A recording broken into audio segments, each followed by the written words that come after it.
welcome to the Brazil Expat Journal. The BJ you can trust. And good evening, good morning, good afternoon to everyone listening out there in the great wide world of internet podcasting. How are you? That was my best Art Bell imitation. If you're fans of Art Bell, you know we're going to talk some spooky stuff tonight. And he would always start his show like that. Good evening, good morning, wherever you may be. And that's the vibe we're on tonight, Pete. We're going to be talking some weird shit because it is the spooky season. Getting a little bit of feedback, Pete. So I don't know if how you can fix that, if you want to maybe stand back from the microphone or something. But I'm getting some feedback or lower the volume of my voice coming out. But guys, that is what the topic is tonight. We're going to run down the top 10 weirdest things. And there's a lot of weird stuff here. So I just picked the stuff that I know because I'm really into like paranormal stuff that I've just picked up along the way. But some of these you may know. I think a lot of them you might not. Brazil is a hotbed for paranormal activity. It's one of the hotbeds of paranormal activity in the world. So I think you guys might be shocked by how many weird things there are down here. But before we get to that, I do want to get into a little bit of what's going on down here in Brazil, which is basically it's cold as hell, right, Pete? Are you freezing your nuts off? Yeah. Last couple days for sure. For sure. Like tonight, it's really cold. The thing that's freaky is that it gets really hot for about like 5 hours. And then it's like back to tundra weather. You're like, what the hell? So I'm just coming off a cold, starting to finally get a little bit better, but not much. And another news too, Pete, the methanol thing continues.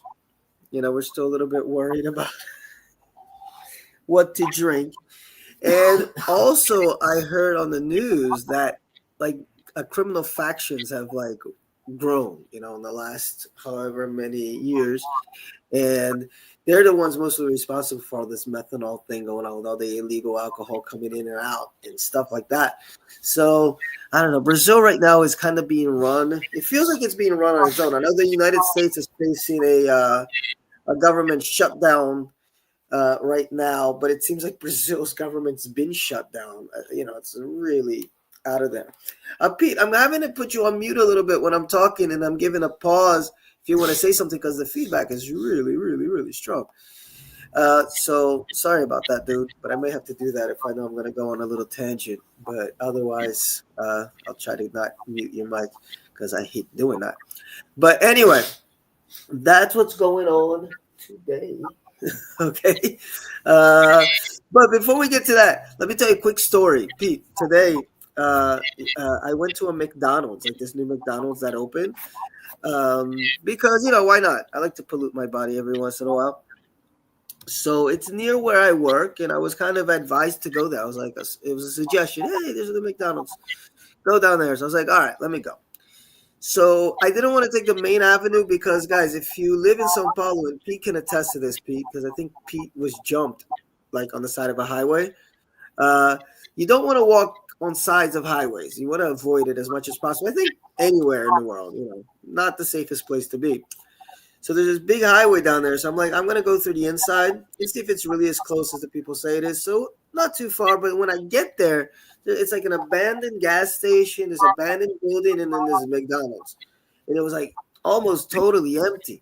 I was like, what the hell is this? So I go in there. I order an expensive, terrible hamburger, and it was really bad, man. And I was going really for the fries, and the fries didn't even taste like McDonald's fries. They taste so soggy and shit. So I was like, all right, I'm in like a ghetto McDonald's in the middle of nowhere. Let me just get out of here. So I eat. I go to the bathroom, and this is where the story gets wacky, and this, kind of fits today's topic. Because, Pete, as I'm about to leave the bathroom, like I got my pants up to like my thighs, like I'm putting my pants up. Actually, I was messaging you on Facebook because we were talking about like what are the best, is it the Predator movies or something? Somebody put like it was either Predator or like Psycho or Texas Chainsaw Massacre. What's the top movie? So I was kind of answering that and put my pants up, and then somebody opens the door. And dude, there was three people, not one, three people outside this door. And two of them were crackheads, and the third one dubious. But he was like tall, he was like 6 foot tall, dude, and all black. And then this guy walks in and he starts like yelling at me, like, "What were you doing in this bathroom?" And I'm like, taking a shit. And like, sorry, I thought the door was locked. And it really did. It's one of those new doors because the place just opened. So I checked it a couple times, made sure it was locked. And he tried to open it the first time and he did it. And then he kind of yanked it open. So I was like, okay, I didn't leave it unlocked. I guess I didn't make the extra turn. And then he's yelling at me. And I'm like, fucking hell. Like I walk out of the bathroom, and they're blocking my passage, and they're telling me, "Oh, you're doing some." I guess they're thinking I'm like, jerking off or something in the bathroom. I'm like, dude, you caught me literally with my pants down, but like going up, like, let me go. Like, what the hell is going on? He's like, no, and then he uses the bathroom, and then I use that as like a moment to like just start walking, and the tall dude walks with me, and he's acting like he's security. I'm like, how the fuck did security get there that fast? There were three people. Him, like the kid that was yelling at me was real crackheadish. This tall guy in this kind of, I don't know, they them type situation going. Not sure. With no fingers. And then she's kind of like backing the kid up, like, yeah, yeah, yeah. And I'm like, I'm looking him straight in the eye, but dude, this dude was like a centimeter from my face. Look, I've been in Brazil for a while. I said centimeter. Let's say an inch from my face, and his eyes were like glaring, like he was ready to fight. And then I remembered something, which actually we talked about a little bit last week. Brazilians got a lot of bark, but no bite. And I've been in situations like this before where Brazilian tries to intimidate you, trying to say you did something wrong. And then you get kind of scared because you're new here. You don't know what to do. You're like, what the hell? And they're like, no, I got some dudes outside. If you don't pay, like it's a shakedown, you got to pay me this, or we're going to get some dudes outside to beat you up. I fell for that once. I'm not ashamed to say it. I fell for it once, but fool me once, as they say, right? So I stood up and I was like, and I stayed calm. And that's another thing, guys. So if in your situation like this, stay calm, because dude is whatevered up, And so if you get angrier and if you get more intense, what are they going to do? They're going to get more intense, and the situation's just going to escalate, right? But you don't want to back down, because I have maybe I'll tell you the second story at the end where I did back down in a very similar situation. That's not a good thing to do either. Stand your ground, which is what I did. Let dude know, hey, I ain't playing around, which I wasn't. So I managed to walk out of the place, and the tall dude was like, "Follow." I'm not following you. Like, I'm going back to work. So then the crackhead follows us outside, and then he's still yelling at me, and I'm in his face too. And I'm like, dude, relax. Like, and I knew it had to be something else, because imagine if you actually caught somebody doing something like nasty, like there would be no conversation. At least I know I wouldn't have any conversation. I'd slam the door back shut, or if I thought it was something like illegal, like really nasty, I'd be up there beating the shit out of the dude. Like, that's just what would happen. So I knew it wasn't that. There was more to this, and he probably just wanted to shake me down. So I was like, you know what? I de-escalated the situation. I'm walking back to work. I turn the corner. I look back. I'm like a block and a half away. Dude's following me. He's like, yo, come over here. I want to talk to you. I'm like, man, I don't got time for that. Kept walking. I crossed the street. He crossed the street. So I was like, you know what? I don't need a crackhead following me to my place of work. So let me stop. And if I got to smack him in the face, I'll smack him in the face, but I'll try to de-escalate once more. So as soon as he arrived, boom, I already went with like, dude, I already told you what was going on. What the hell? And he's like, yeah. Do you have a cigarette? I was like, that's where it is. Like, that's how they get you. So I was like, here, I'm waiting for a gun to come out or a knife. But he actually pulls out a fucking lighter. So I'm like, all right. De-escalation mode. Gave him a cigarette. But then he called his them friend. And then, she asked for a cigarette. So I was like, okay. So then we're kind of de-escalating. I'm like, okay. But the thing is, they're walking with me. So I'm like, I don't want to be walking with these people because I'm going back to work.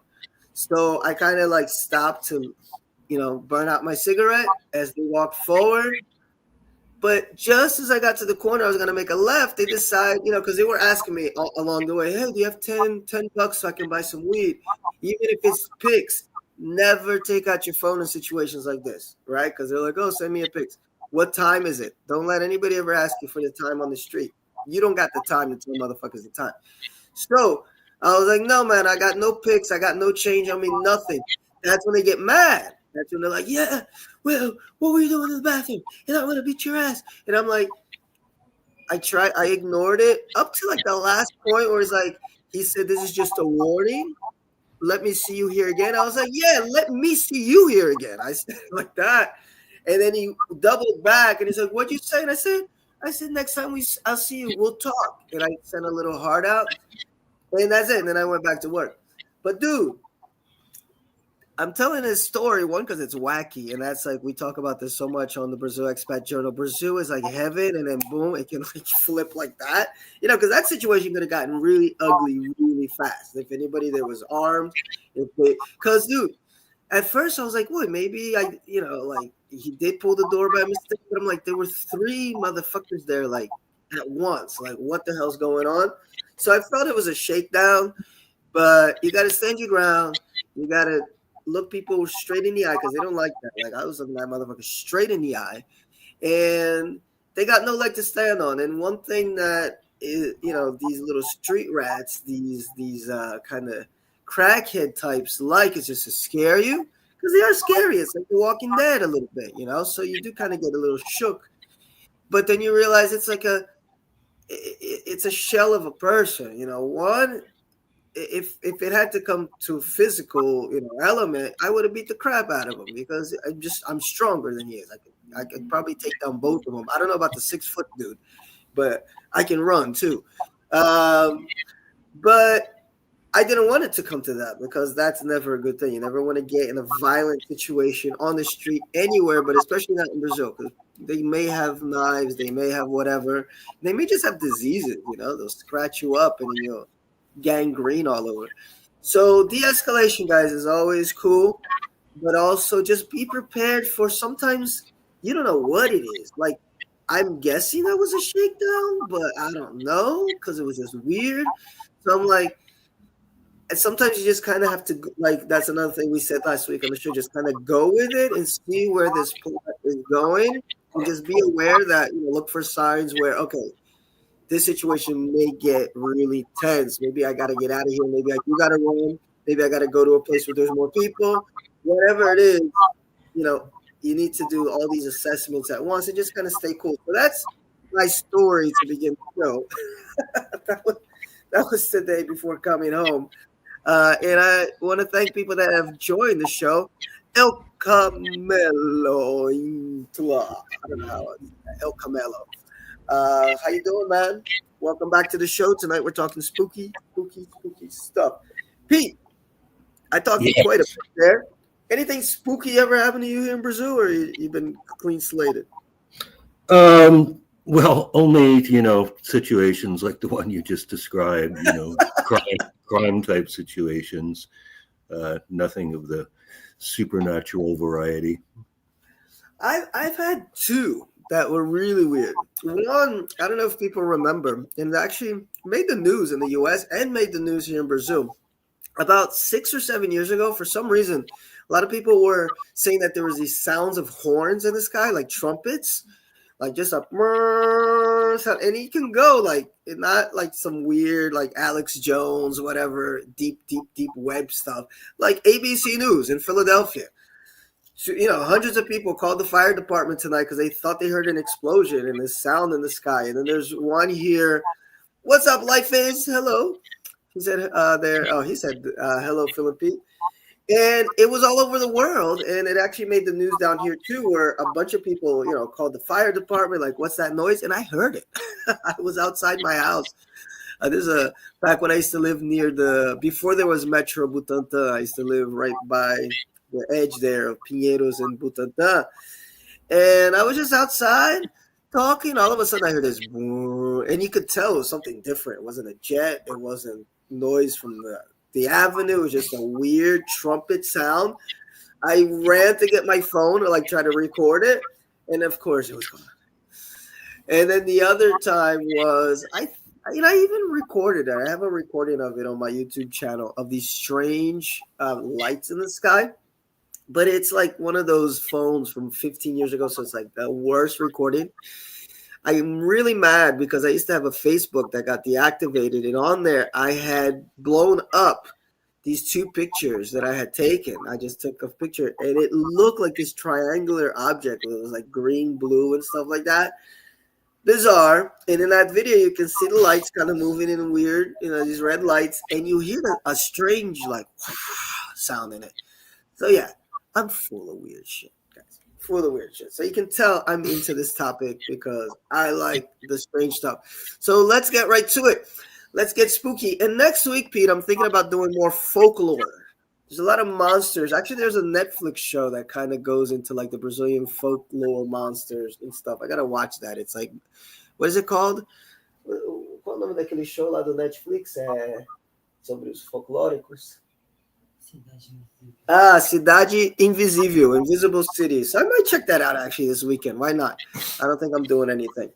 But guys, we're going to start here, top 10 Brazilian phenomenon, with, this is from the Estado de Pará. Pará is like the last state all the way up in the north of Brazil, like real close to the Amazon. And it's called Operação Prato. Literally, it means Operation Saucer. It was this investigation that was carried out between 77 and 78 by the Brazilian Air Force following these alleged UFO sightings on the island of Colares. And then the investigation was eventually closed after finding no unusual phenomenon. But numerous UFOs were reported on this Brazilian island, and local residents claimed that scars on their bodies were caused by lights in the sky, which are called the chupa-chupa, which is another name for lollipop. So the chupa-chupa actually is kind of like a cultural reference in Brazil when we talk about that. So believing that they could keep the lights away, the residents, they organized night visuals, and they lit fires, ignited fireworks, and the mayor even requested help from the Air Force. So I like, by the way, Pete, I think one big difference that you're going to see with these stories is how seriously Brazilians get into it compared to the U.S. Like the mayors get involved. It's in the local paper. They really get passionate about the UFOs. And the operation was commanded by this Captain Urangi Bolivar Soares Nogueira de Holanda Lima. What a name. So there are several pictures of lights that were recorded, but the military remained skeptical, and eventually they closed the case. But, a number of individuals were reportedly killed as a result of these lights that were fired upon them by these UFOs. And the injuries were consistent with radiation effects. So you still get that little question at the end. What was it? Maybe it was some type of military experiment. Some type of warfare stuff, but some people definitely died. What's up, Travelmatic? So that's our first story. We're gonna get it deeper and deeper and deeper, okay? But this one I had never heard of before. You ever heard of this in the state of Pará, Pete? Little alien, man. Well, there's more. There's more. The most famous one, of course, is going to be number one, which is a wild case. But yeah, that's basically that with the UFOs. So we're starting off with the UFOs. But next is where it gets really, really wild, which I love, okay? And I'm trying to get a hold of this book, The Lost City of Z, and even like the original journals, okay? And what exactly is this, okay? So the Lost City of Z is the story of this this adventure that went deep into the Amazon forest, where he was looking for this lost civilization. I don't know if you guys are fans of Graham Norton. He's been on Joe Rogan a million times. He's kind of this pseudo archaeologist who believes that there was some ancient kind of civilization that was more technologically advanced than we think, and then there was some type of astronomical event that destroyed everything on the planet, and we kind of build from that. that's basically the theory of this, the lost land of Z. It was almost like in Atlantis, let's say, in the middle of the Amazon. And wait 1 second, let me get my notes here, guys, so I don't fumble here, because I forgot the guy's name. Oh, there it is. Percy Fawcett, British explorer. Okay, he was a decorated war veteran and Royal Geographical Society member. So he believed that there were ancient ruins hidden deep in Brazil's interior.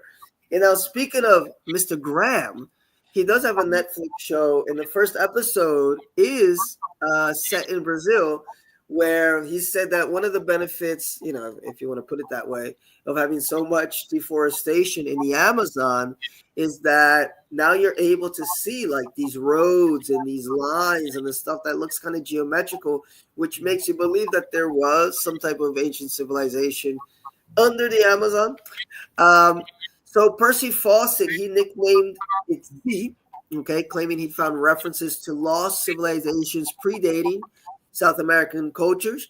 So in 1925, he went with his son Jack and Jack's friend Raleigh Rimmel to explore, but they vanished after entering the Mato Grosso jungle. The Amazon is huge, and it takes a little bit of the Mato Grosso.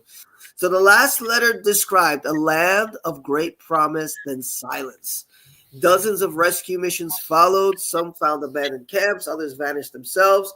And then the theories is that he was probably killed by tribes or died of disease, or discovered something too shocking to reveal, like the Atlantean ruins to UFO portals. You never know. In 2005, archaeologists uncovered geoglyphs in ancient cities in the Amazon, adding strange legitimacy to his hunch. Have you ever heard of this guy, man? He's like the original Indiana Jones. Ever heard of this? No. Yeah, Brazil, Pete, is so big, and there's so much forest covering it. But we know that, the Sahara Desert didn't always used to be a desert, and, maybe the Amazon forest didn't always used to be a forest like that. So who knows what's under it? But there's also a Netflix show about this. This is right here, CNN Travel, and it's called The Lost City of Z, and it's all about this guy, and there he is, the myth and the legend. Fawcett pictured in 1911 in his fourth expedition. Okay, and then he, before disappearing, his last words were, "You will have no fear of failure." And there's some more pictures. He's mapping the border between Bolivia and Brazil in 1908. And the failure was the failure to find this lost city of Z. So there you go. He's basically, his final journey there, his final expeditions. Okay. Let's go. Oh, well, they got some Indiana Jones, obviously. And this is from the Netflix show. So I might actually watch this. I didn't know that there was a show about this, but I might dig it. Are there any lost cities in Canada? No, a lot of ghost towns. Yeah, America's more on the ghost town thing too. Yeah, a lot of ghost towns. So I just love this story though, because I've always, I dug the whole Indiana Jones vibe. So I might check that show out. All right. So moving right along, okay, you're going to get freakier. You're going to get weirder. And let me go back to this slide. And there's another place I want to go. And it's also in Mato Grosso, which is close to where this guy disappeared. And there's a city called Barra do Garças. I can never say that right. Barra do Garças. And what makes Barra do Garças interesting, you can see here, okay, is because it has an airport for UFOs. Yeah, guys, this is something that you're going to see a lot in Brazil, is this thing with like residents really embracing like the whole alien culture. It's like there's a lot of little Roswells all across the country. And this just happens to be one of them all the way out in Mato Grosso. So like Pete, you can almost do like a twofer. You can like get some history on the lost history of Z, and then visit this airport in the middle of fucking nowhere. But Hmm. it's there to drive tourism. Although I was looking at this city here, Baja de Gracias, and it's actually really beautiful. So it might not be a bad trip, just like on the strength of just going there. Look at this, Baja de Gracias. This is, the inside of the city, obviously, but look, there's like a lot of nature and you know rivers and cachoeiras, as they say here, waterfalls. And it just also happens to have a lot of UFO activity. I wonder why. Pete, did you ever wonder why certain areas have a lot of UFO activity? And most of these areas are like rural or like beach towns. They're out in the middle of nowhere. Well, they tend to be around, at least in the U.S., they tend to be around military areas. So I think usually like UFOs are, mistaken for conventional aircrafts, really. This is true. This is true. This is true. It's just there's so many. Uh, and I remember last year, remember with all those drones in the sky, too, like nobody Yeah, really we talks had about that anymore. Like, satellites, what the drones. hell is that? Yeah. I see that right now, guys. This next story here, put the kids to bed. Now we're starting to get a little serious. We started a little light, but the Brazil reservoir body, good lord, it's a freaky story. But before we go there, the like right now, America's kind of having an awakening with some of like what they believe to be true really isn't type deals. Uh, and it's stuff that's been around forever, like 9/11 conspiracies or JFK stuff and UFO stuff, to the point where the government, there's going to be a nice documentary that's coming out on Netflix, which even has Marco Rubio. I mean, regardless of your political affiliation, he's the what is he the what's the name, the title of the guy, the diplomat, Secretary of State, right, if I'm not mistaken. He's the guy out there being the spokesperson for the United States around the world, and he's on this documentary talking about UFOs because it's gotten to a point where we don't know what the hell this stuff is in the sky. Is it little green men? We're not saying that, but there's some definite weird stuff, and I like that Brazil's always been kind of open to it. It's never been like, if you say you believe in aliens here in Brazil, people are just gonna buy you another beer. They're not gonna be like, "Oh, you weirdo," you know. And I kind of like that. Whereas in America, if you said you believe aliens exist, then you're like Mulder, from the X-Files. You're like whack job, spooky Mulder. So things have changed quite a bit. But guys, this story here, okay, I'm not gonna show you the pictures because they're a little graphic. Actually, they're not a little graphic; they're very graphic. Uh, but I will read you a little bit here for the Guarapiranga case. I think this is translated using AI. Again, I'm not going to read the whole story, one, because this is not reading time, but two, because there's a lot of pictures as you go down. But if you want to see them, because I know some of you out there are bloodthirsty, it is the season. You can click on that link right there if it goes. Yeah, I don't know if you can catch that link. And by the way, if anybody has any spooky stories that they want to tell down here in Brazil, write it in the comments. I can put you on the air. But look at this. Guarapiranga case. Mutilation and death by extraterrestrials roam Brazil in 1988. And this is, the Jornal do Trabalhador, the workers' paper, popular news. Uh, I didn't see what this publication is. It might be one of those weekly world news or just like a regular, like, popular newspaper. But here we go. Sugada por ETs na Guarapiranga. Now, Pete, Guarapiranga is here in São Paulo. It's the Guarapiranga Dam. Been there a few times. And it's a really beautiful place. If you are in São Paulo, here's a quick side, little aside here. There's Guarapiranga. It's a really huge dam, but people use it to go swimming. Like this whole area here that's kind of green becomes like a little beach. Oh, I've been to this island in the middle. Real nice place. There's the beach goers, as they say. Although those look like kites.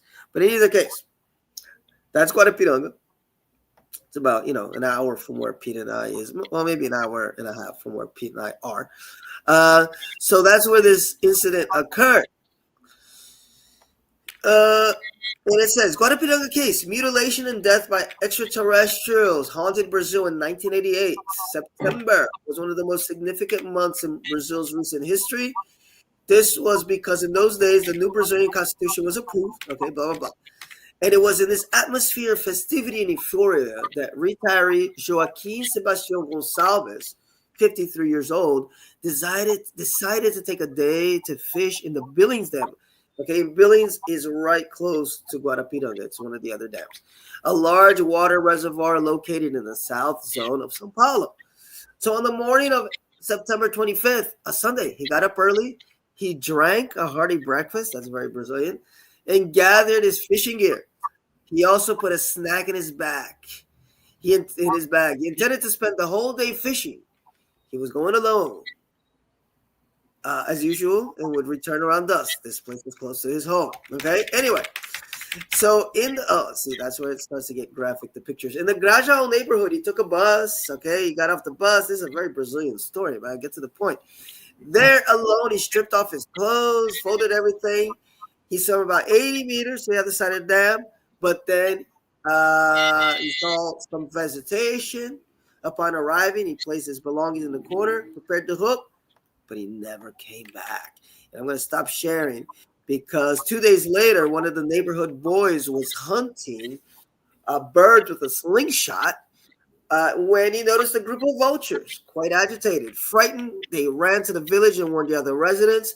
Upon arriving at the scenes, officers from the 25th police station in Santo Amaro did not find any ID. The corpse had several mutilations in the eyes, the ears, the lips, the scrotum, the anus, and apparently no digestive system.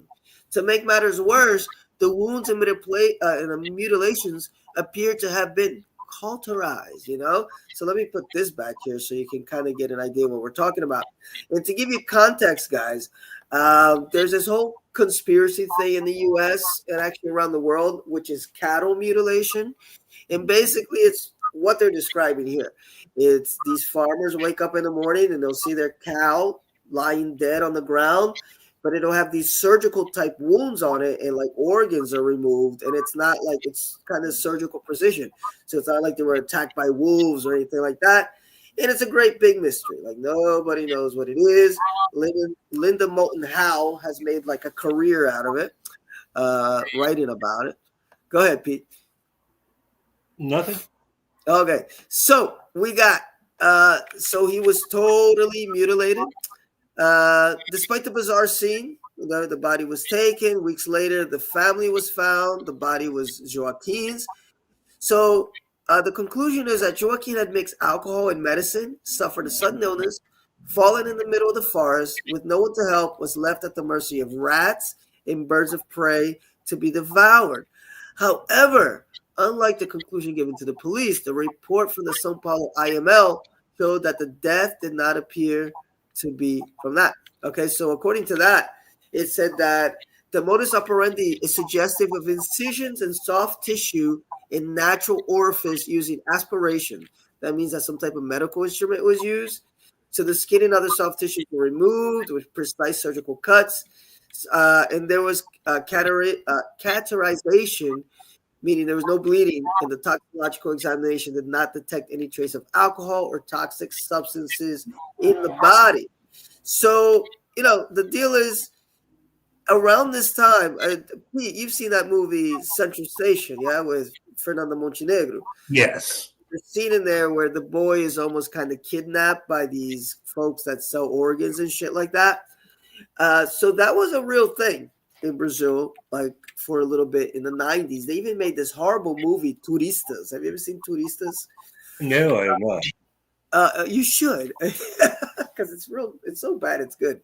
But it's kind of like the Brazilian version of Hostel, and it's all these gringos that come to Brazil and they end up in some like Amazon rainforest tour or some shit, and really it's just to harvest their organs, and it's kind of bloody and gory and not well written, but a fun time all the while.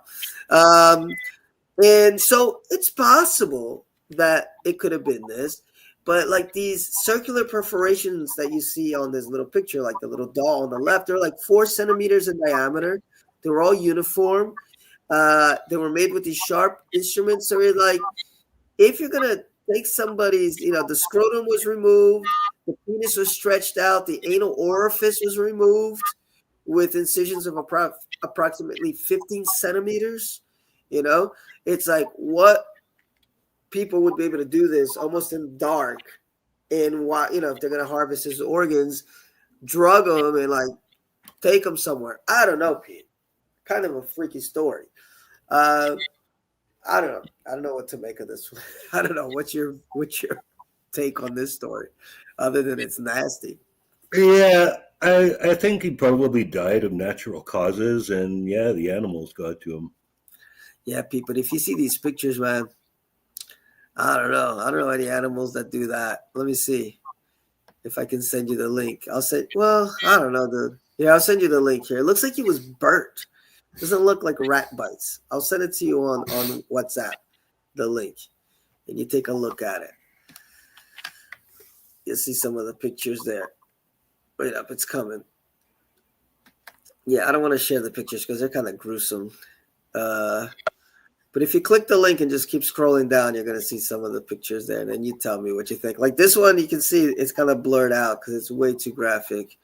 I don't want to show that, but you're free to look at it. Yeah, I don't know. Brazil does manage to find really nasty ways to kill people, especially if you've seen Tropa de Elite.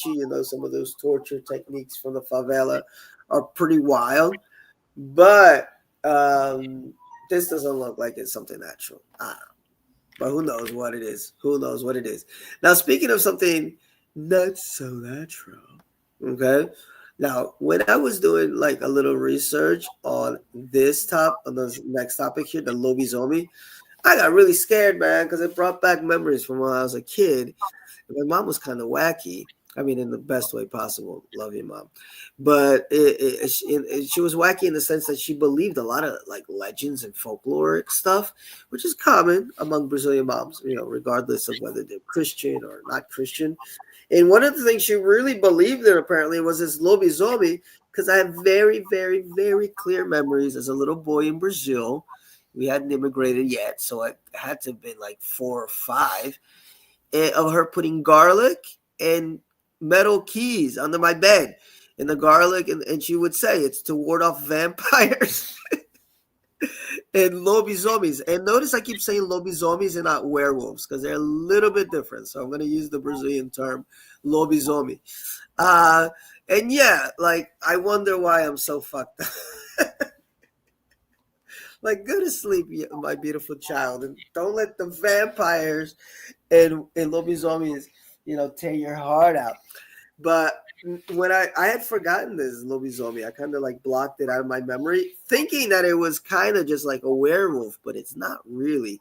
And I actually think it's kind of scarier looking because it's like down to the ground. It's almost like a wild dog.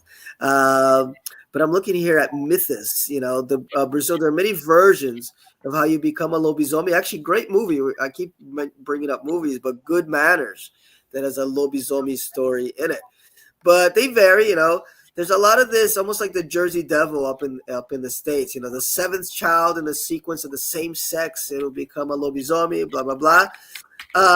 But instead of transforming during a full moon, a lobisomi usually transforms at midnight on Friday at a crossroads. So, man, when I read this, it brought back so many childhood memories. Like, why am I always attracted to the crossroads and stuff? Like, why is that a strong image for me? It's like now I remember all this mythology, and it's Friday night. Yeah, like Friday night is the night of the lobisomi. It's not just the full moon. So once he transforms, he goes out in search of blood, and he's killing anything that moves. His preference, Pete, is unbaptized babies. Why not?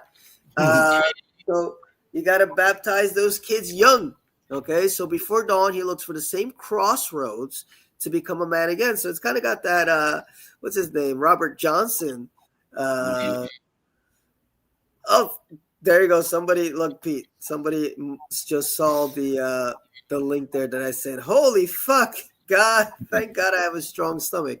Yeah, those are really graphic images, guys. And by the way, I said at the beginning, I was a big, big, big Art Bell fan. Like every night, listen to Art Bell, and I'm pretty sure I heard about this story on his show. Where and I was like, what the heck? And Brazil's got a lot of. Well, this is kind of a test show for doing a few of these, top five, etc. lists because Brazil has like a lot of weird stuff, like these sub celebrities that I love. Uh, Serial killers, like you want to get into serial killers. Brazil's got the wackiest ones. I used to think Brazil didn't have serial killers because the thing is, it's kind of just like normal. So it's like they don't really talk about it. So I was like, yeah, yeah. They call it a maníaco. You always hear maníaco, the maniac, the park maniac. And then I realized, oh, the park maniac is actually the serial killer. So there's a lot of serial killers here. One of them died a couple years ago. He was actually a serial killer of serial killers. Almost, he had a YouTube channel and everything. So, a lot of crazy stuff in Brazil. Anyway, so the most notable differences, because we did talk about differences between the traditional werewolf and the lobisomem, is not be is the lobisomem doesn't become a wolf, but it's something between it's a cross between a dog and a pig with red eyes, black coat, long ears, and a putrid smell. So for me it's like scarier. Like when I was looking up the lobisomem stuff, because the American werewolf or British werewolf, whatever, it'll stand up on two legs, and like we even have the what do you call it, like the wolf man, from Hollywood. So I don't know, it doesn't seem as scary as like something that's like crawling down at you. It almost reminds me of like a xenomorph or something like that coming at you, and just like a mad ravenous dog, you know so there's a lobisomem right there, and they're small. That's the other thing, like you can kind of see, oh, there's a scary picture of a lobisomem crawling out there. Lobisomem brasileiro. Lobisomens que foram vistos no Brasil. How many of these lobisomens were seen? Oh, there you go. There's a lobisomem. They're joking here, but there's a lobisomem in São Paulo. His name is Rolão. Rolão means big dick. Anyway, that's a joke. But this is split between folklore and actual paranormal stuff, because there have been reports. You can't deny that some people, like right here, you see, lobisomem apavora polícia. The lobisomem scares the crap out of the police. He was screaming and yelling, and he was 3 meters in height. He had an eye on his forehead, and another one on his belly. It's all over the place. And there's cities that are capitals of lobisomem capitals. Let me see. What is that one? Capital lobisomes in Brazil. So if you want to have a lobisomem encounter, you would probably want to go to this place right here. Look at this.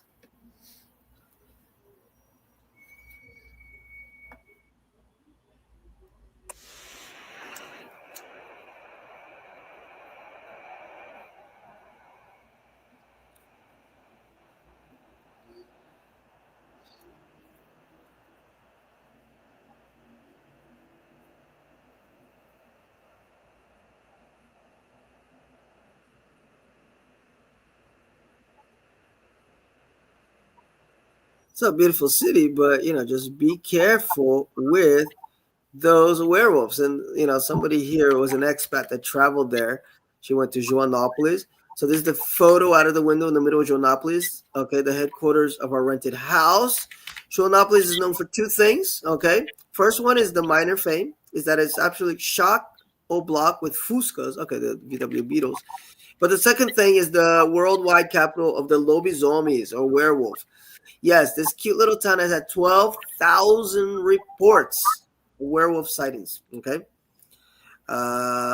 not including the stuff you want outside every store. Okay, so I have no fear of werewolves, etc., etc. But yes, yes, yes, she talks a little bit about the whole legend of how the lobisomis appear. So kind of a wacky, wacky little story there. So moving on, and this is if you want to burn out or burn some what do you call it? Well, burn something and smoke it, basically, because it is Alto Paraíso de Goiás, a Chapada dos Veadeiros. And what is this? This is and there's a few of these cities around Brazil, but these is a little new age vortex. Okay, it's Brazil's new age vortex. The UNESCO protected plateau is lined with quartz-rich soil, waterfalls, and crystal shops. Locals and visitors claim to experience time slips, glowing orbs, and healing energy in the park's valleys. Scientists say the quartz amplifies magnetic fields. Believers say it opens dimensional gateways. Founded by mystics and artists fleeing city life, Alto Paraíso now thrives on eco-spiritual tourism. Every year, crowds gather for cosmic meditation events and UFO watching nights. So, we went a little bit heavy there, so let's lighten up a little bit. But basically, yeah, Chapada dos Veadeiros is just like a hippie town where you can go and see orbs. And Pete, what's your theory behind why these people are seeing orbs in this town? I'm not sure what you mean by orbs. Like, I think it's just lights like that are coming oh, down on you, you know? I don't know. Could just be geographic positioning, I guess. Is it that? Or could it possibly, do you think it has to do with psychedelics? Yeah, it could be. Yeah, because for me, I don't know. Because it could be a mix of the stuff, like you said, because Brazil has a few of these nucleuses, okay, where I don't know if you guys ever seen this show called Lost, but apparently there's this island that it kind of moves around, and it's got these strong magnetic, qualities in it that heals people, et cetera, et cetera. But to find it, it's like they got to do this complicated math that eventually like shows that, oh, there's these points around the world that have strong magnetic pools, and the island is like the center of all of that. So this stuff is kind of going on that theory of like around the world, whether it's Stonehenge or it's, the pyramids in Egypt, that region. There's regions that we kind of know already, and then there's some that you just kind of have to discover around the world. And this Chapada just happens to be one of them, which is this kind of high plateau. And, there's a lot of crystals, okay? Look at this, Pete. It's located on top of 4,000 meters square of crystals and quartz, okay? Well, It's got a lot of magnetism. Let me see. I know that there's actually, I think, if Pete, there's a city up in Canada. I remember seeing this on Unsolved Mysteries way back in the day, where it's like the cars kind of move up because I think it's called the Battery Bridge. Is that in Canada, Battery Bridge? heard of it. Yeah, but it kind of moves the cars up because of just, I get it. They say that there's some curing waters. There's also Paralelo 14. I don't know what that is. It's, I don't know what Paralelo 14. I think that's the 14th parallel. That's geography. Yeah. So apparently a lot of people believe that this 14th parallel, it has special qualities. So, mystical cities follow this 14th parallel. Look at this. Yeah. So here's a mystical map. If you want to visit that later, who knows? Maybe Phil will be making some trips around the world, around Brazil, rather than almost getting shut down by some by some crackheads. So I don't know. I'm down for stuff like this. I don't know. Would this be a place you'd enjoy being in, Pete, or you get bored? I'm down for anything. I Travel is got you. Oh, travel. what's up, Dave? Dave's got to go to bed. He wakes up very early. Cool pics and a link. Gotta go. Gonna bring you a book tomorrow about legends and myths in PA. Oh, cool. Do aliens like a big muscle man with big? Oh, this guy, man. I'm gonna block you, Lithuanian. You're like you started out funny, and now you're just being like really boring, dude. He sent me.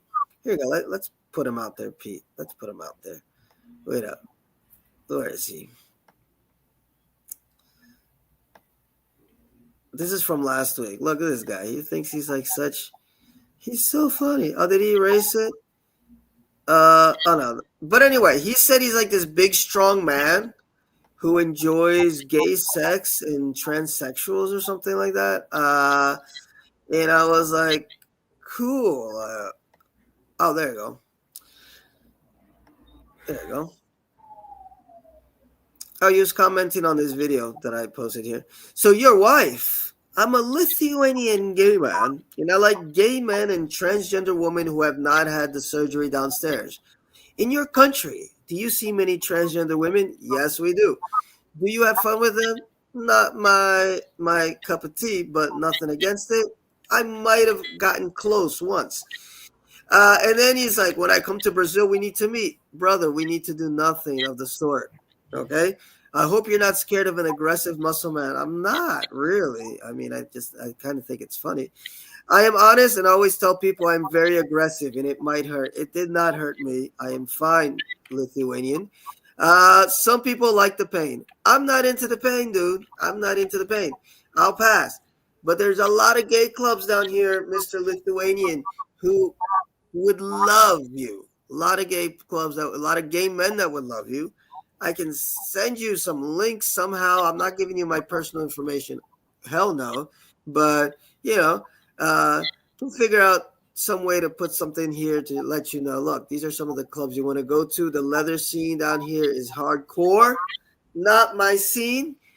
There's actually a club in Pinheiros. There's a leather club in Pinheiros. So look at this. Gay leather.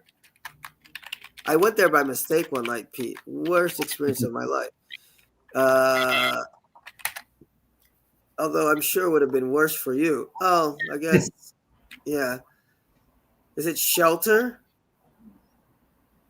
Yeah, maybe it was this one. Yeah, I don't know. But there used to be one. Maybe it closed down. But you can find stuff, dude. ChatGPT is your friend. And I do not judge, okay? I do not judge. But man, that's it, Lithuania. You're gonna continue to be an ass. I'll just block you, okay? I have no time for that. All right, enjoy the show. Enjoy the show, because we got to move on. We are moving on. Look at this, Pete. I told you we're getting hardcore, brother. We are getting hardcore. Let me get Lithuanian's ass out of here. How do I go back to sharing this screen? Look at this. Direct from the gov.br site. Official UFO night in Brazil. And this one holds a special spot. Now, I don't know if it's exactly the same thing, but I remember my brother and my sister always talked about how, oops, I went one up, how when they were young here in Brazil, like in the 80s, before they came to America, they were playing in the yard and they looked up in the sky and they saw UFOs, like here in Sao Paulo. And they swear by it. It's like I've heard this story since I was like, I don't know, 7, 8 years old. And one second though, let me just take that comment out. And then I read this, and I was like, man, maybe they were talking about this. I don't know. Official UFO night in Brazil. The U.S. Congress is holding hearings on unidentified flying objects and its impact on national security. Okay? For some time, the UFO Collective is most visited in the National Archives of Brazil, and UFOs are almost frequent subject of information requests. So immediately after the law went in effect, they rushed information out, okay? And one of them was about this event that happened back in the 80s. So to celebrate, okay, on May 19th, 1986, 21 unidentified flying objects, some of them up to 100 meters in diameter, was sighted by multiple witnesses, both civilian and military, in four states: Sao Paulo, Rio de Janeiro, and Minas Gerais and Goiás. The UFOs were also detected by radars from the Brazilian Air Force and air traffic control. Five Brazilian Air Force five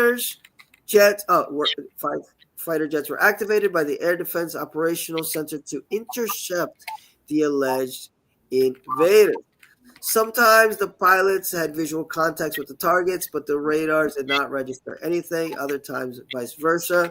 And then we got this guy here, Minister of Aeronautics, Brigadier Octavio Julio Moreira Lima, called a press conference to inform the press that five FAB fighter jets chased 21 UFOs.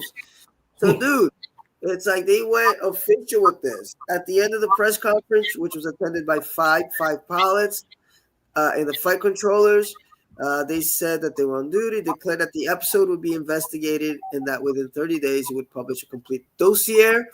Only 23 years later, okay, was this released. This command is of the opinion that the phenomenon are solid and reflect a certain way intelligence due to ability to follow and maintain distance from observers as well as to fly information, not necessarily man, said the dossier. Anyway, dude, that's hardcore. That's when we're getting like real X-Files stuff because it's like Yeah. the government is saying that they saw something. That's kind of what's happening in the U.S. right now. You can only go so far. You can only go so far with the UFOs before, I don't know, man. The truth is out there. Who knows? By the way, what is the UFO culture big in Canada too, like it is in the U.S.? Because I feel it's a real U.S. thing, man. Yeah, no, it's not near on the same level. Yeah, because the U.S. had Roswell, so like Roswell did it. But also Hollywood with all the alien movies. But that was a little bit of a response to Roswell, so kind of one fed into the other. Look at this. We're gonna keep on the topic of aliens, guys. Like Brazil loves aliens, and in fact, somebody else very close to me. I won't name who it is, but very close to me, said that she talked to like an alien for like an hour in a bar. This is like the weirdest.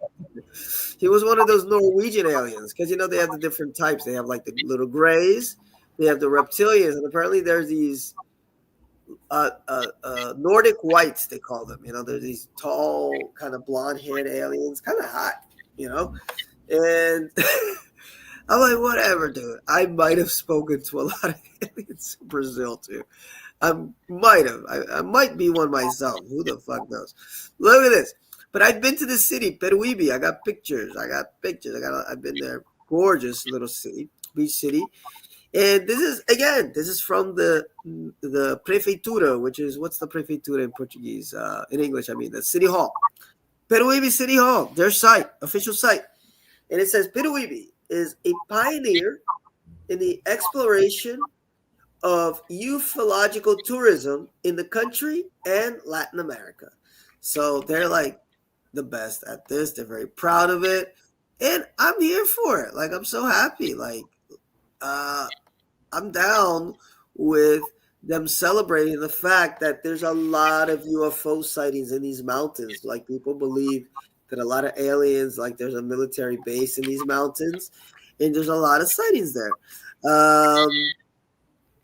And let me see. It says here, yeah, there's a ufological route, okay, that you could go through all these little areas there, these beaches. And yeah, they say there's a lot of frequent cases.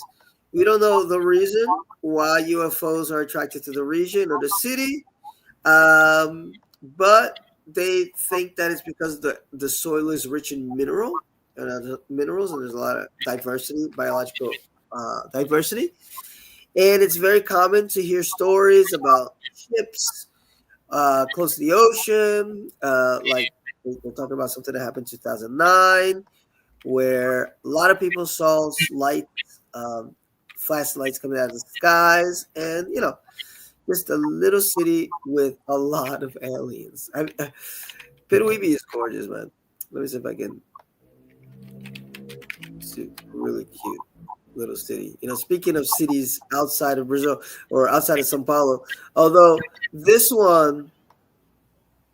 city, I recommend you go only if you want to like stay in that region because it is a bit far. Oh, there you go. There's a little beach house where I stayed at.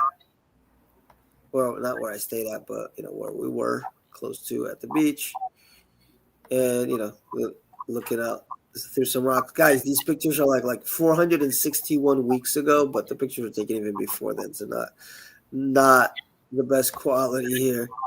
But you can kind of get a feel for like real rocky. There I am up here, a lot of rocks. Beautiful, beautiful area though. So let's go. We're almost done here. Got a little bit more. Hope you're enjoying the show. I hope you like and subscribe. If you enjoy this kind of format, this kind of show, let me know. Oh, there you go. And then we got a classic.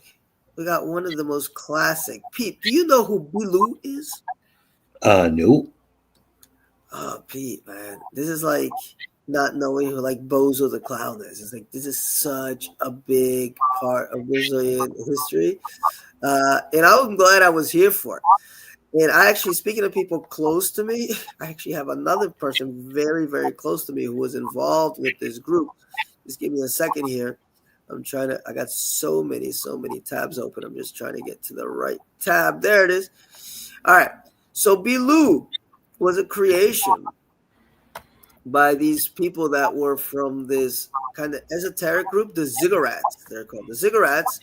They're a Brazilian community that believes that the end of the world is coming. And then there's their little villa right there.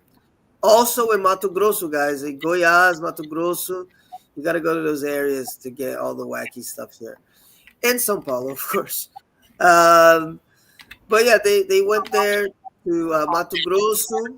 And there's all these little houses there. But in 2009, one of the people that lived there was an alien called Bilu. And he was shown on television. In fact, here is an interview with Bilu. And guys, this was like shown on like regular news. It wasn't like here's Saturday Night Live or The Daily Show. No, this was like and today on Newsline or whatever on 2020, whatever the big show was. We are going to interview Bilu, the alien. All right, I hope I don't get any copyright hits here. Let me see if I got it in English. No, it's in Afar. Afar is not a language that I speak. So let's try to translate this to English for our English speakers. What the hell? I had it set up. Today I didn't have too many technical issues at the beginning of the show, so I don't want to have any now. Actually, the internet's really good. But you know what it is, Pete? We both got our cameras off, and I'm not linked to that Camo. Although Camo, guys, I really recommend Camo. I want to get a sponsorship deal with them. It's this kind of – it turns your phone camera into a web camera. So when I do have the camera on, I'm looking at my phone, and that's showing me. And I'm not using the laptop camera, which is kind of crappy. So here we go. Nossa equipe também registrou imagens. Portuguese. So he's saying our after all of that, I can't believe it. It's my level of tiredness, or maybe it's the wine.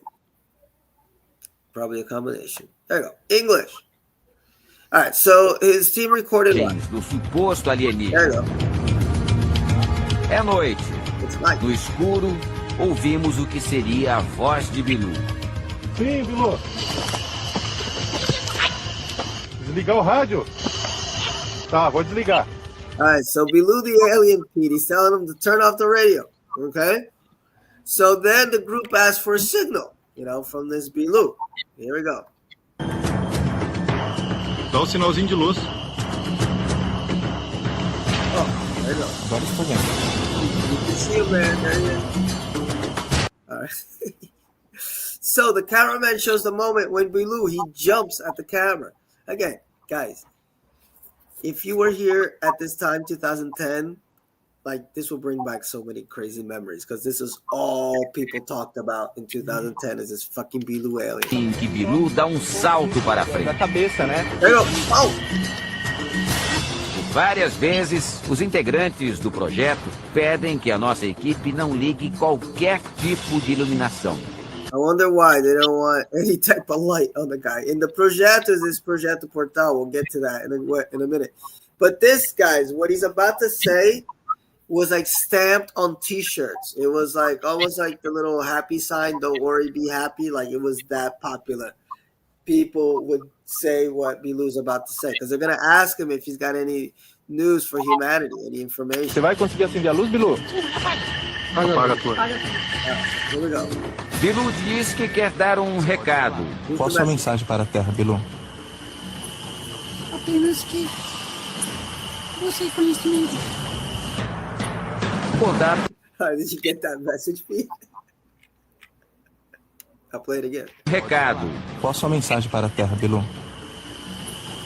Apenas que busque conhecimento. So his message to Earth is just that you seek out wisdom, or seek out knowledge, okay? Busque conhecimento. So if I put that phrase here, just to prove it to you, busque conhecimento, there you go, look. This phrase was popularized in 2010. Bilou the alien. Busquem conhecimentos. Apenas busquem conhecimentos. So this is one of the wackiest stories. Now, in case you haven't figured it out yet, Bilou is not real. But what's the deal with Bilou? It's these people from this Projeto Portal. And again, like I said, I know somebody very, very close to me that was actually involved with this group and actually listened to a few of their podcasts. And basically they're like they're not like a suicide cult, like what are those the guys who were after the Hellbop people, the Heaven's Gate?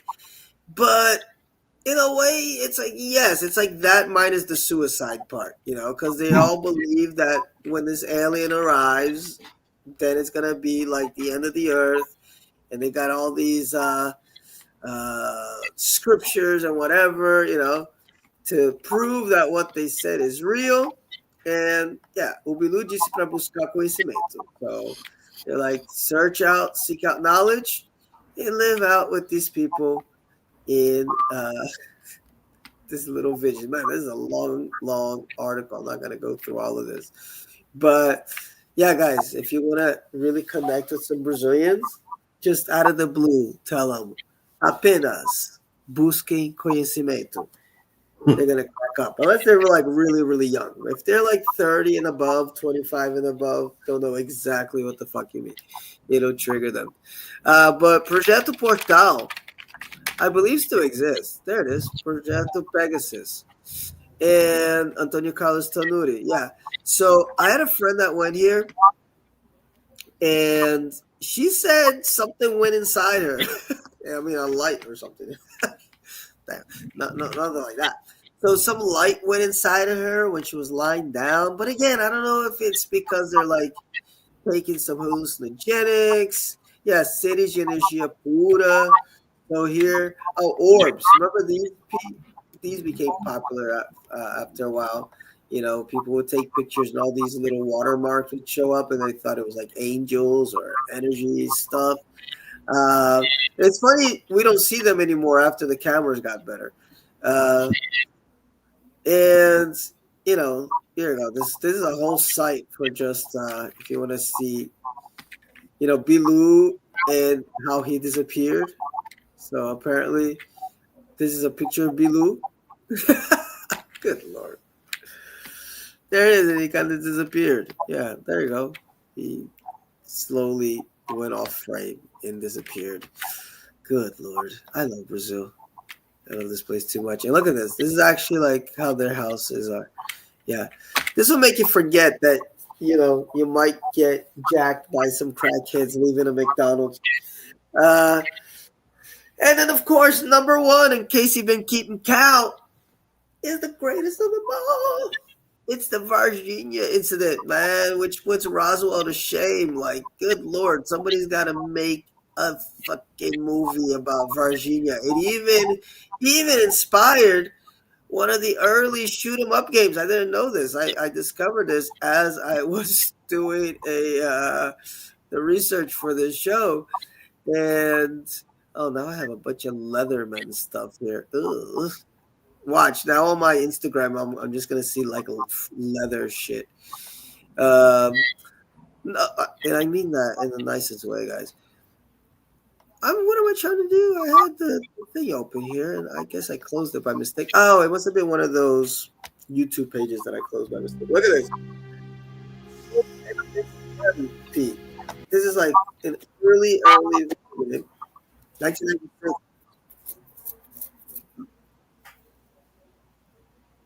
Here we go.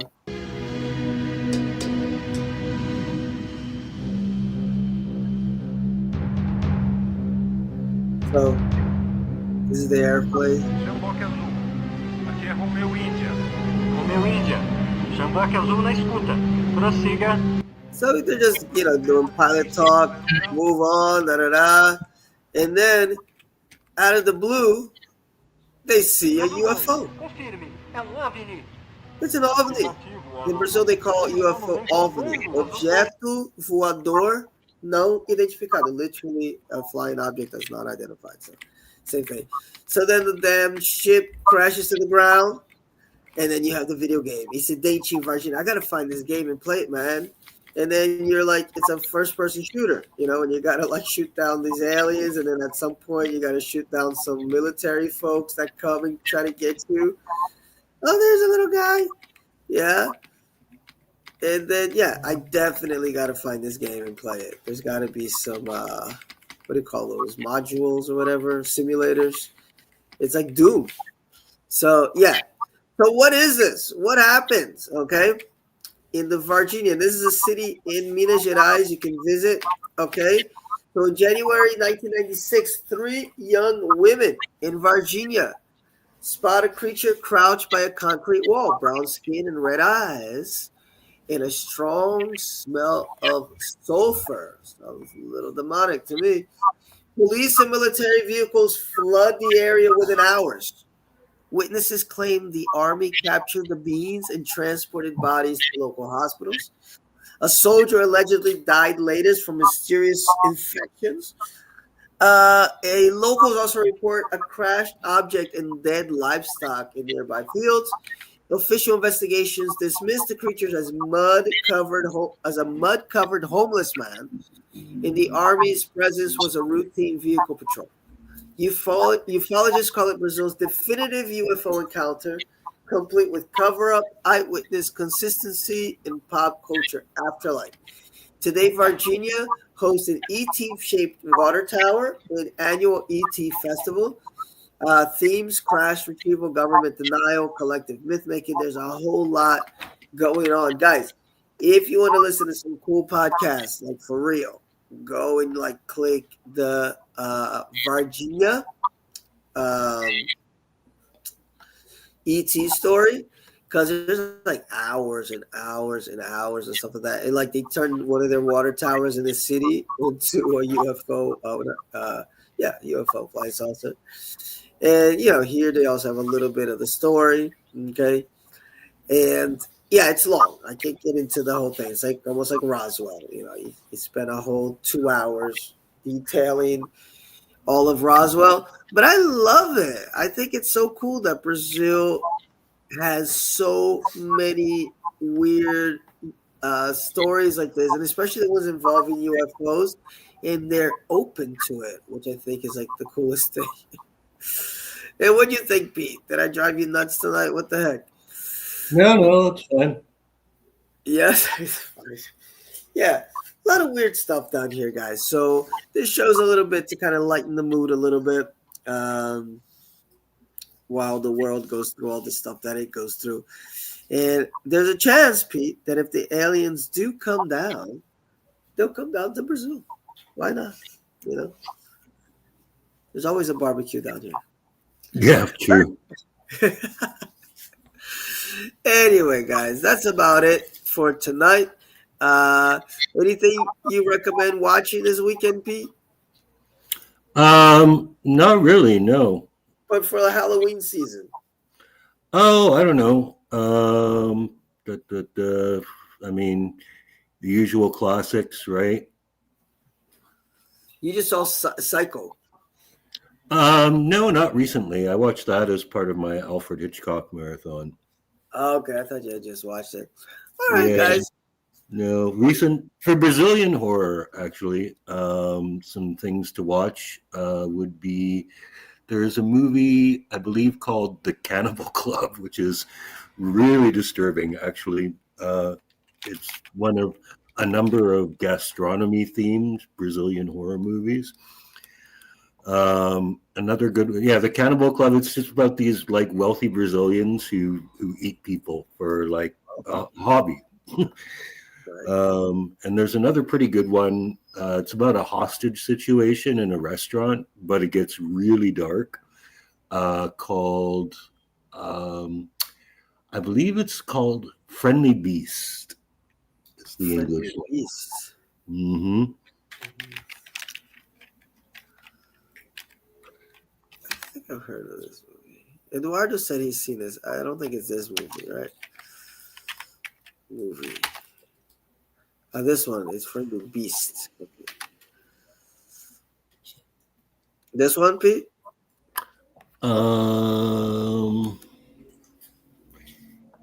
Yeah, it looks like it. Yeah. This is another cooking themed one. Well, it takes place in a restaurant, but not really. No, it's about a hostage situation. It's like a robbery at a restaurant. Yeah. Turns into a hostage situation, but it gets really out of hand, and a lot of bad blood between the restaurant staff starts to come out. Oh boy. Oh, that's interesting. Yeah. I like Black Star. All right. And what's the third one you said? I think now the other one's gastronomy themed, but it's not really horror. It's more like black comedy. But it is actually a good movie, Estamago, which is basically it's about this guy, poor kid, not very socially well adjusted, and he learns to cook. He becomes a fantastic cook, but something happens and he winds up going to jail. And he kind of uses his cooking skills as a means of surviving prison. What is the thing? I can't find it. What is it? Estimada. Estamago, stomach. Estômago. Estômago. Okay. Estômago. Like stomach. Okay. Oh, there you go. I thought you said estimado, like this thing is No. steamed. But it's estômago. Okay, estômago. Okay, cool. Yeah, I mean, as long as we're on the theme before we go, I really like this movie, Good Manners. Well, that's not what you want to see. Movie. Okay. Yes, Manners is excellent. That's a really fun movie. I don't want to give too much away because I went in and kind of dark, without knowing too much about the plot. Other than it does involve the lobisomie, it does involve werewolves, but the twists are so good that I don't even want to tell you. It's just a rich lady who has this black lady as her maid. Let's just put it that way. And the rich lady's pregnant. And then the other horror one, the Brazilian horror. Oh, you gotta watch Bacurau. Yeah, if you're talking Brazilian horror, Bacurau is unbelievable, man. What a good movie. I gotta watch that one again. Bill. Yeah, that one will do it. Great one. All right, guys, we've been on for a while. I hope you enjoyed the show. Try to have a little fun tonight. In between guests. I think we will get our buddy back who was on a couple weeks ago, our indigenous friend, to talk about just like stuff to do at the end of the year, as far as fun stuff to do. So keep an eye out for that. And let's add this to the stage. Thank you for listening to the Brazil Expat Journal, the BJ you can trust. We'll be back again next week, and I think we're gonna keep on the theme of like some, spooky stuff, and get into like some Brazilian folkloric monsters and tales and stuff like that. And there's some freaking ones, especially up in the Amazon, and some charming ones too. And so maybe I'll check out that show. Some folks have said it's a little overrated, but I'll make up my own mind that Cidade Invisível or whatever. And actually, I think I got a friend of mine who has a song on it. So, Andarilho Chá, I think he had a song on that show, if I'm not mistaken. In either case, see you guys next week.